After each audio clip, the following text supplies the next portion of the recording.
Hey everybody, I hope you guys are healthy and safe. So this is the OnePlus Nord N300, the newest phone from OnePlus. So I actually interviewed Carl Pei when the OnePlus Nord series first launched 2 years ago, which was a mid-range phone released in Europe. But then since then, I think the OnePlus Nord series has kind of evolved to become this entry-level budget phone series aimed mostly at the North American market. I have to be honest, when I first took the OnePlus Nord N300 out of the box, I was a little bit disappointed by how it looks because it has a giant chin bezel and also a water drop notch. Two things I have not seen in a phone in like 3 or 4 years. But then I took a step back and realized I was not being fair because I'm a phone reviewer who's fortunate and privileged enough to get my hands on every flagship phone. And also, I used to live in Hong Kong, which is a relatively high spending city, so people don't use entry-level phones there. Almost everybody there's on a flagship. So obviously, to my eyes, a budget phone is not going to look impressive. But I should not be judging phones from my specific set of perspective. I have to broaden my horizon and look at things from everybody's point of view. So I did a little bit more research and realized that the OnePlus Nord N300 is only available via T-Mobile or T-Mobile's sub-brand Metro PCS. And from both of these carriers, you can get the phone practically for free if you sign up for a 2-year plan. I think the official retail price if you buy the phone outright is $228 US. But if you sign up for a 2-year contract, T-Mobile will basically refund you all of that money, so you're getting this phone for free. And once you realize that this is practically a free phone for many Americans, then the compromises are a lot easier to take.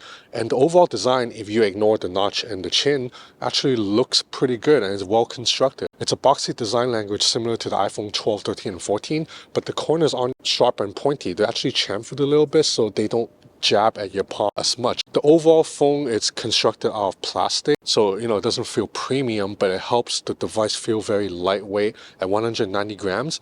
And at 8 millimeters in thickness, this is a really sleek phone. It's very comfortable to hold, particularly because the back has this texture that's a little bit grippy and does not attract fingerprints. Now around the front, you have a 6.5-inch 1080p display with a 90 Hz refresh rate, IPS LCD technology.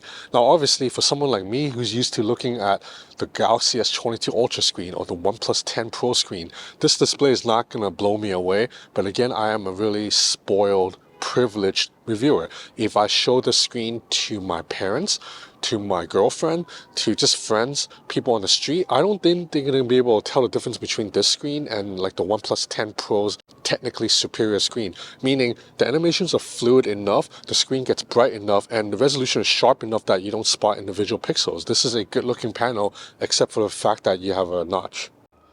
Now at the bottom, you have a 3.5mm headphone jack. On the right side, you have a power button that doubles as a fingerprint scanner.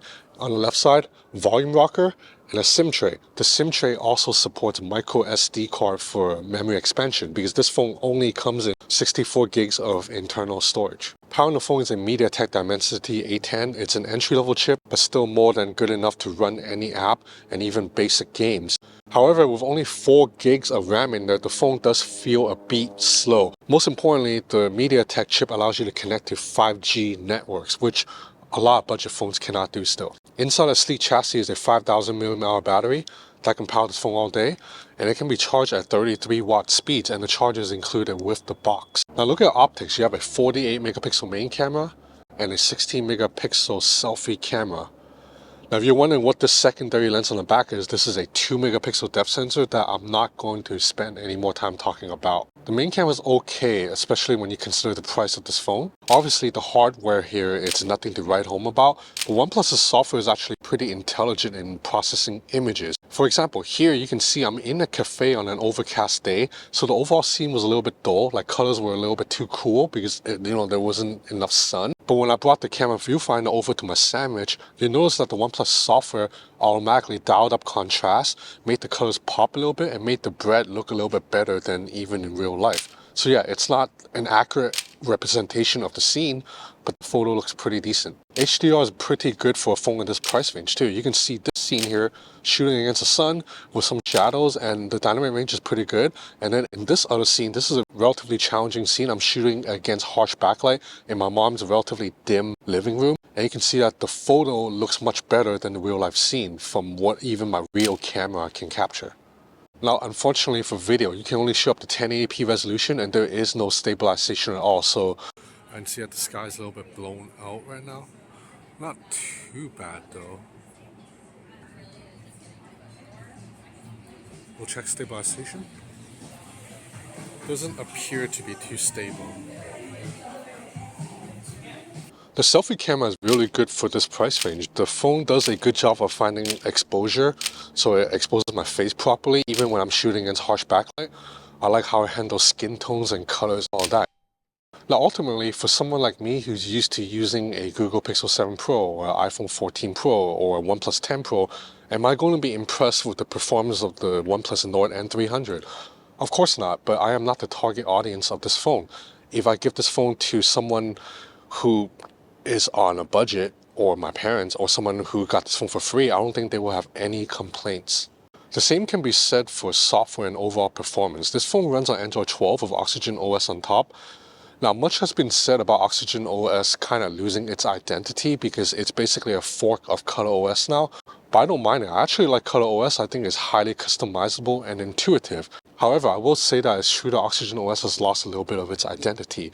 For example, one of the things I really loved about Oxygen OS, I actually made a video on this like 5 years ago, was that Oxygen OS was very, very good at adapting its UI for one-hand use. For example, when you used to open an app folder, the folder will open at the bottom third of the screen. Likewise, when you need to enter your PIN to unlock your phone, the PIN pad will be at the bottom of the screen for easy one-hand use.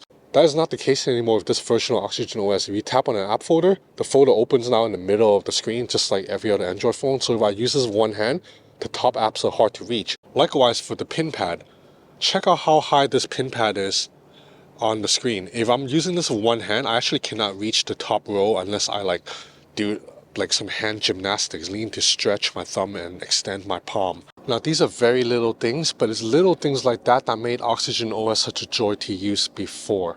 Otherwise, I don't have many more gripes with the software. Animations are relatively smooth and battery life, like I said, it's good. You can get all-day battery on this thing. Now ultimately, if I look at the OnePlus Nord N300 from the perspective of someone on the market for a budget phone in the US, I think this gets the job done. For $228 or free, if you sign up for a T-Mobile plan, you get a good looking screen, excellent battery life, a really good selfie camera, good software, and 5G connectivity. Now of course there's one more layer when I evaluate this phone. It's that ultimately the OnePlus Nord N300 is a US exclusive phone for T-Mobile. And I think most of you guys who watch my channel knows this, but the US phone scene, it's a little bit, it's relatively restricted and limited compared to what we get in Asia. In Asia, there's so many more options. So of course, you can get better deals and better value. For around 220 US dollars in Asia, you can get something like a Realme 10, which has a more modern design. Or you can just pay a little bit more and get like a Poco phone or Redmi phone that will have much better performance and much better cameras than this phone for just a little bit more. But that's in Asia. Those phones do not sell here in the US, and if you bought those phones and brought them over to the US, you won't be able to connect to 5G networks. So if you are in the US, you don't want to spend too much on a phone, you just want a phone that works and connects to 5G, the OnePlus Nord N300 is a relatively good deal if you look at it from the US perspective. So that's about it for this review of the OnePlus Nord N300. I have a lot more content coming up. December, it seems like a slow month, but it is not. There are a couple of Chinese phones releasing that's quite exciting. So I'm going to get my hands on those, so expect a lot of content from me in December.